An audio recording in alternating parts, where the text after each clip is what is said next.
Hi hello അസ്സലാമലൈക്കും welcome back to our channel. അപ്പോൾ ഇന്ന് ഞാൻ വന്നിട്ടുള്ളത് പ്രമേഹ രോഗികൾക്കൊക്കെ പ്രമേഹം നിയന്ത്രിക്കാൻ സഹായിക്കുന്ന ഒരു ചായ ഉണ്ടാക്കുന്ന റെസിപ്പി കാണിച്ചു തരാനാണ്. അപ്പോൾ വീഡിയോയിലേക്ക് കടക്കുന്നതിന് മുന്നേ ആദ്യമായിട്ടാണ് എൻ്റെ ചാനൽ കാണുന്നതെങ്കിൽ നിങ്ങൾ സബ്സ്ക്രൈബ് ചെയ്യാത്തവരാണെങ്കിൽ ഒന്ന് സബ്സ്ക്രൈബ് ചെയ്ത് സപ്പോർട്ട് ചെയ്യണേ. തൊട്ടടുത്തുള്ള ബെല്ലൈക്കൺ കൂടെ അമർത്തിയാൽ ഓൾ എന്ന് ഇനേബിൾ ചെയ്താൽ ഞാനിടുന്ന എല്ലാ വീഡിയോസും നിങ്ങൾക്ക് നോട്ടിഫിക്കേഷനായിട്ട് ലഭിക്കുന്നതായിരിക്കും.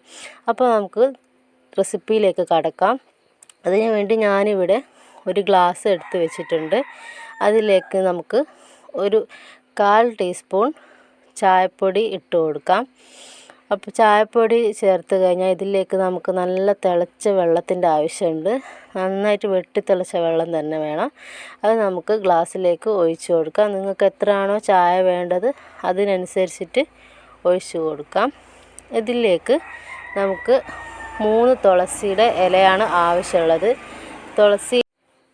തുളസി ഇല നമുക്ക് ഇതിലേക്ക് 3 മുക്കി വെച്ച് കൊടുക്കാം. കുറച്ച് സമയം ഒരു 5 മിനിറ്റോളം മുക്കി വെച്ച് അടച്ച് വെക്കണം. അപ്പോൾ തുളസി ഇലയിൽ നീരും അതിൻ്റെ സത്തൊക്കെ ഈ ചൂടിൽ നന്നായിട്ട് വെന്ത് അതിലേക്ക് അലിഞ്ഞോളും.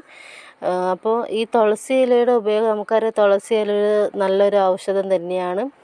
ഇതിലുള്ള ചില ഘടകങ്ങൾ യൂജിനോൾ, മീഥൈൻ, യൂജിനോൾ തുടങ്ങിയ ചില ഘടകങ്ങൾ ഇൻസുലിൻ ഹോർമോൺ ഉൽപ്പാദിപ്പിക്കാനും നമ്മുടെ ശരീരത്തിൽ അത് വർദ്ധിപ്പിക്കാനും ഒരുപാട് സഹായിക്കുന്നുണ്ട്. കൂടാതെ നമ്മുടെ ശരീരത്തിൽ ഇങ്ങനെ ഇൻസുലിൻ വർദ്ധിക്കുമ്പോൾ അത് ഉപയോഗപ്പെടുത്താൻ ശരീരത്തിനെ പ്രേരിപ്പിക്കാനും ഈ തുളസി ഇലയിൽ ചില ഘടകങ്ങൾ, ചില ഹോർമോണുകൾ സഹായിക്കുന്നുണ്ട്. ഇതിലൂടെ പ്രമേഹം നന്നായിട്ട് നിയന്ത്രിക്കാനും സഹായിക്കുന്നു. അപ്പോൾ എല്ലാവരും രാവിലെ ചായ കുടിക്കുമ്പോൾ ഇതുപോലെ തുളസി ഇല ചായയിൽ മുക്കി വെച്ച് കുടിക്കുകയാണെങ്കിൽ പ്രമേഹത്തിന് ഒരു പരിധി വരെ നമുക്ക് നിയന്ത്രിച്ച് കൊണ്ടുവരാനൊക്കെ സഹായിക്കും. അപ്പോൾ ഇത്രയേ ഉള്ളൂ നമ്മുടെ വീഡിയോ. എല്ലാവരും ഈ റെസിപ്പി ഒന്ന് ട്രൈ ചെയ്ത് നോക്കണം. വീഡിയോ ഇഷ്ടപ്പെട്ടാൽ ലൈക്ക് ചെയ്യാനും ഷെയർ ചെയ്യാനും കമൻറ്റ് ചെയ്യാനും സബ്സ്ക്രൈബ് ചെയ്യാനും മറക്കരുത്. വീണ്ടും നല്ല നല്ല വീഡിയോസുമായി പിന്നീട് വരാം.